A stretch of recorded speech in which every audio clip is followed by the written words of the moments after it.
ओम नमो भगवती वासुदेवाय नमः। जय श्री हरि। आप सभी को बैसाख पूर्णिमा की हार्दिक शुभकामनाएं। आज सुनेंगे बैसाख पूर्णिमा व्रत कथा और इसके साथ इसके महत्व के बारे में भी जानेंगे। तो प्रेम से बोलिए लक्ष्मी नारायण की जय।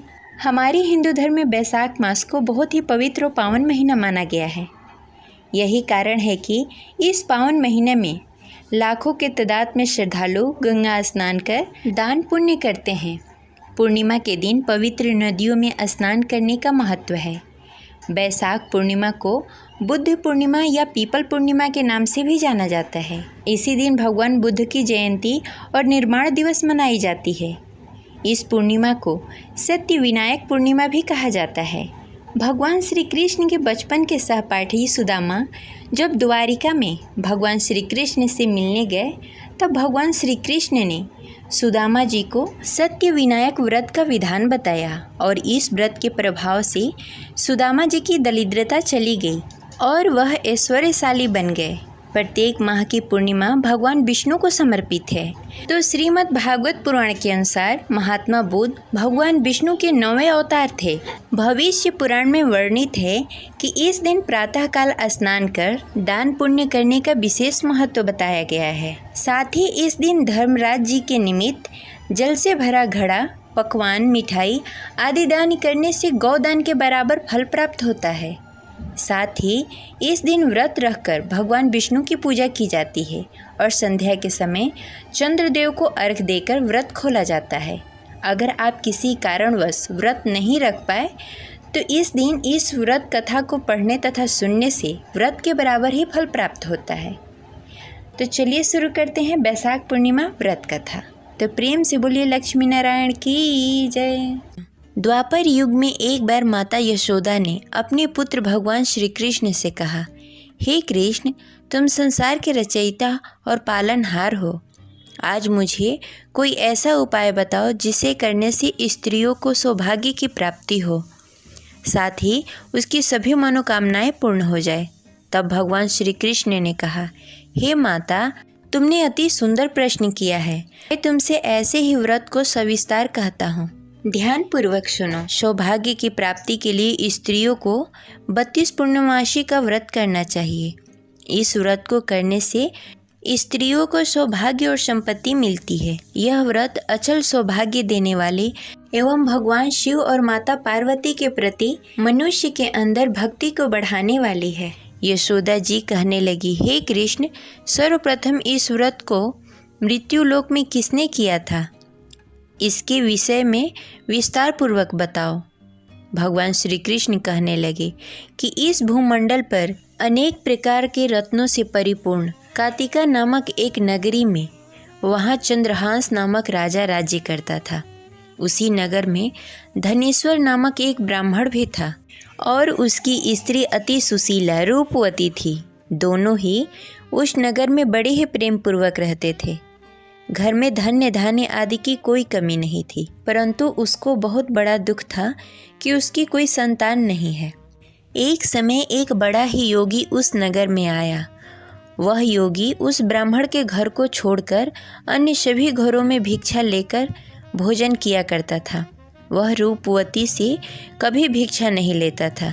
एक दिन वह योगी रूपवती से भिक्षा न लेकर किसी अन्य घर में भिक्षा लेकर गंगा किनारे जाकर भिक्षुक को प्रेम पूर्वक ग्रहण करने लगा कि धनेश्वर ने योगी का यह सब कार्य देख लिया। अपनी भिक्षा के अनादर से दुखी होकर धनेश्वर ने योगी से बोला, हे महात्मा, आप सब घरों में भिक्षा लेते हैं, परंतु आप मेरे घर में कभी भिक्षा नहीं लेते। इसका क्या कारण है? योगी ने कहा, निसंतान के घर से भिक्षा लेकर पतितों के अन्न से तुल्य होती है और जो पतितों का अन्न खाता है वह भी पतितो हो जाता है। क्योंकि तुम निसंतान हो, इसलिए पतित हो जाने के भय से मैं तुम्हारे घर से भिक्षा नहीं लेता। धनेश्वर योगी की यह बात सुनकर बहुत दुखी हुआ और हाथ जोड़कर योगी के पैरों में गिर गया और कहने लगा, हे महाराज, यदि ऐसा है तो आप पुत्र प्राप्ति का उपाय बताएं। आप सर्वज्ञानी हैं, मुझ पर कृपा करें। हे भगवान, मेरे घर में धन धान्य की कोई कमी नहीं, परंतु मैं पुत्र न होने के कारण अत्यंत दुखी रहता हूँ। आप मेरी इस दुख का हरण करें, आप समर्थवान हैं। यह सुनकर योगी कहने लगे, हे ब्राह्मण, तुम चंडी की आराधना करो। घर आकर उसने अपनी पत्नी से सब वृत्तांत कहा और स्वयं तप करने के लिए वन में चला गया। वन में जाकर उसने चंडी की उपासना की और उपवास किए। चंडी ने 16वें दिन उसको स्वप्न में दर्शन दिया और कहा, हे धनेश्वर, जा, तेरे घर में पुत्र होगा, परंतु वह 16 वर्ष की आयु में मृत्यु को प्राप्त हो जाएगा। यदि तुम दोनों पति पत्नी 32 पूर्णमासी का व्रत विधि विधान पूर्वक करोगे तो वह दीर्घायु हो जाएगा। जितनी तुम्हारी सामर्थ्य हो आटे के दिए बनाकर शिव जी भगवान का पूजन करना, परंतु पूर्णमासी का व्रत 32 होने चाहिए।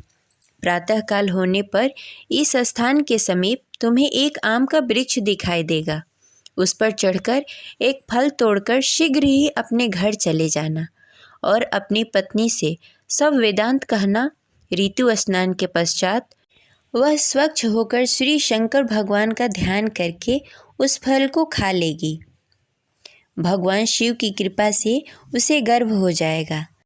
जब वो ब्राह्मण प्रातः काल उठा, उस स्थान पर एक वृक्ष उगा हुआ था जिस पर एक अत्यंत सुंदर आम का फल लगा हुआ था। उस ब्राह्मण ने उस आम के वृक्ष पर चढ़कर फल को तोड़ने का प्रयत्न किया, परंतु वृक्ष पर कई बार प्रयत्न करने पर भी वह चढ़ नहीं पाया। तब वह ब्राह्मण को बहुत चिंता हुई। तब विघ्न विनाशक श्री गणेश भगवान की वंदना करने लगा। हे दयानिधि, अपने भक्तों को विघ्नों का नाश करके उसके मंगल कार्य को करने वाले, दुखों का नाश करने वाले, रिद्धि सिद्धि प्रदान करने वाले, आप मुझ पर कृपा करके इतना बल दें कि मैं अपने मनोरथ को पूरा कर सकूं। इस प्रकार गणेश जी की प्रार्थना करने पर उसकी कृपा से धनेश्वर वृक्ष पर चढ़ गया और उसने सुंदर आम का फल तोड़ लिया। और धनेश्वर ने सोचा, जो वरदान से फल मिला था वो यही है और कोई फल दिखाई नहीं दे रहा। उस धनेश्वर ब्राह्मण ने जल्दी से घर जाकर अपनी पत्नी को वह फल दे दिया और उसकी पत्नी ने अपने पति के कहे अनुसार उस फल को खा लिया और गर्भवती हो गई।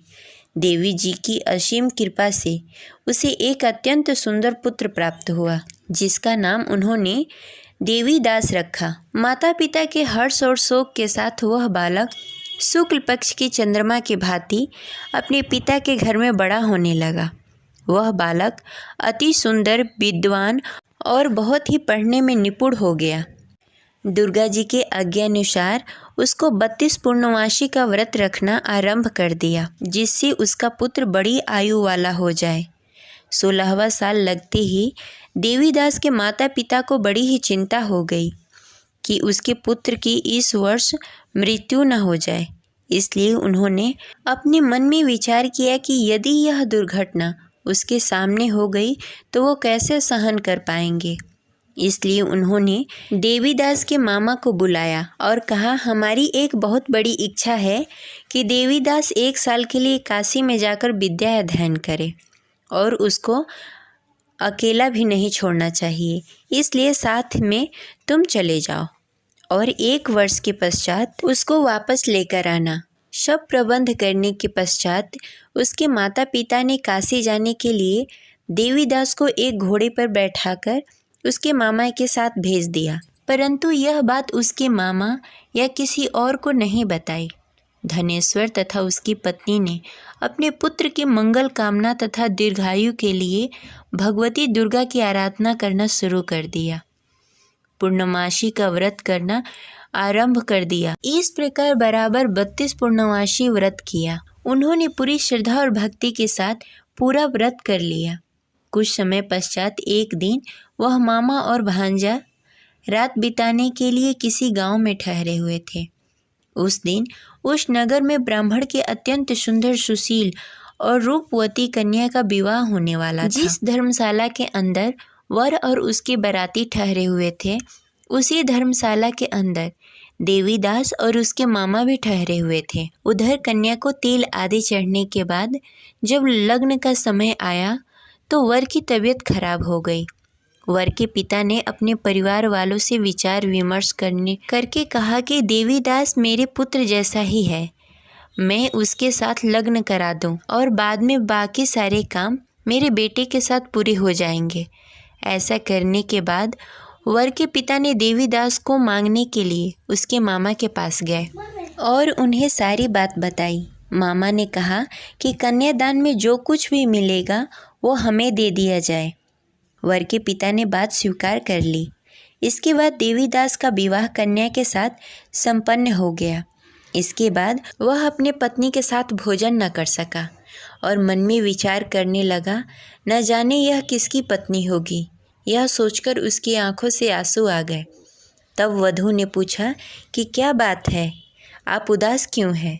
तब उसने सारी बातें पत्नी को बता दी। तब कन्या कहने लगी कि यह ब्रह्म विधान के विपरीत है। आप मेरे पति हैं, मैं आपकी पत्नी रहूंगी, किसी अन्य की कभी नहीं हो सकती। तब देवीदास ने कहा, ऐसा मत करिए क्योंकि मेरी आयु कम है, मेरे बाद आपका क्या होगा। लेकिन उसकी पत्नी नहीं मानी और बोली, स्वामी आप भोजन करिए। दोनों रात में सोने के लिए चले गए। सुबह देवीदास ने पत्नी को 4 नगों से जड़ी एक अंगूठी दी और एक रुमाल दिया और बोला, हे प्रिय, इसे ले लो, संकेत समझकर स्थिर चित्त हो जाओ। मेरे मरण जीवन के जानने के लिए एक पुष्प वाटिका बना लो, उसमें सुगंधित पुष्पों को उगा लो, उसमें प्रतिदिन जल देना और खेलते कूदते रहना। जिस समय और जिस दिन मेरा प्राण प्राणांत होगा उस दिन यह पुष्प सूख जाएंगे। जब यह फिर से हरे हो जाएं तो जान लेना मैं जीवित हूँ। यह समझाकर वह वहाँ से चला गया। इसके बाद जब वर और बाराती मंडप में आए तो कन्या ने उसे देखकर कहा कि ये मेरा पति नहीं है, मेरे पति वह हैं जिनके साथ मेरा रात में विवाह हुआ था, इसके साथ मेरा विवाह नहीं हुआ। अगर यह वही है तो यह बताए कि मैंने इसको क्या दिया, साथ ही कन्यादान के समय आभूषण मिले उसे दिखाए। कन्या की ये बातें सुनकर वह कहने लगा कि मैं यह सब नहीं जानता। इसके बाद सारी बारात भी अपमानित होकर लौट गई। भगवान श्री कृष्ण बोले, हे माता, इस प्रकार देवीदास काशी चला गया। कुछ समय जब बीत गए तो एक सर्प उसको डसने के लिए वहां आया, लेकिन वह उसको काट नहीं पाया क्योंकि उसकी माता ने पहले ही 32 पूर्णमासी का व्रत कर लिए थे। इसके बाद खुद काल वहां पहुंचा। भगवान की कृपा से तभी वहां माता पार्वती और भगवान गणेश आ गए। देवीदास की मूर्छित दशा को देखकर माता पार्वती ने भगवान शिव से प्रार्थना की कि हे महाराज, इस बालक की माता ने पहले ही 32 पूर्णमासी का व्रत कर लिया है, आप इसको प्राण दान दें। भगवान शिव ने माता पार्वती के कहे अनुसार उसको प्राण दान दे दिया। उधर उसकी पत्नी उसके काल की प्रतीक्षा कर रही थी। उसकी पत्नी ने जाकर देखा कि पुष्प और पत्र दोनों ही नहीं हैं, तो उसको बहुत ही आश्चर्य हुआ और जब उसने देखा कि पुष्प वाटिका फिर से हरी भरी हो गई तो वह समझ गई कि उसका पति जिंदा हो गया है। इसके बाद वह बहुत ही प्रसन्न होकर अपने पिता से कहने लगी कि मेरे पति जीवित हैं, उनको ढूंढिए। जब 16वां वर्ष व्यतीत हो गया तब देवीदास अपने मामा के साथ काशी से चल दिया। इधर उसके पत्नी के परिवार वाले उसे ढूंढने के लिए जा रहे थे कि उन्होंने देखा कि देवीदास और उसका मामा उधर ही आ रहे थे। उसको देखकर उसके ससुराल वाले बहुत ही प्रसन्न हुए और उसे घर लेकर आए। वहाँ सारा नगर इकट्ठा हो गया और कन्या ने भी उसे पहचान लिया। देवीदास ने इसके बाद अपनी पत्नी और मामा को लेकर वहाँ से चल दिया। उसके ससुराल वालों ने भी उसे बहुत सारा धन और दहेज देकर विदा किया। जब वह घर के लिए चल रहा था तो उसके माता पिता को लोगों ने खबर दे दी कि तुम्हारा पुत्र देवीदास और उसकी पत्नी और उसके मामा आ रहे हैं। ऐसा समाचार सुनकर पहले तो उन्हें विश्वास नहीं हुआ, लेकिन जब देवीदास आकर अपने माता पिता का पैर छुआ तो देवीदास के माता पिता ने उसका माथा चूम लिया और दोनों को अपने सीने से लगा लिया। दोनों की आने की खुशी में धनेश्वर ने बहुत सारा धन ब्राह्मणों को दान में दिया और हंसी खुशी रहने लगे। भगवान श्री कृष्ण कहने लगे कि इस तरह धनेश्वर ने 32 पूर्णिमा का व्रत रखकर पुत्र प्राप्त किए। जो भी स्त्री इस व्रत को करती है वह जन्म जन्मांतर तक वैध का दुख नहीं भोगती और सदैव सौभाग्यवती रहती है। यह मेरा वचन है। यह व्रत संतान देने वाला और सभी मनोकामनाएं पूर्ण करने वाला है। ये रही आज की कथा। प्रेम से बोलिए सत्यनारायण भगवान की जय। मिलते हैं अगले वीडियो में, तब तक के लिए हरे कृष्ण।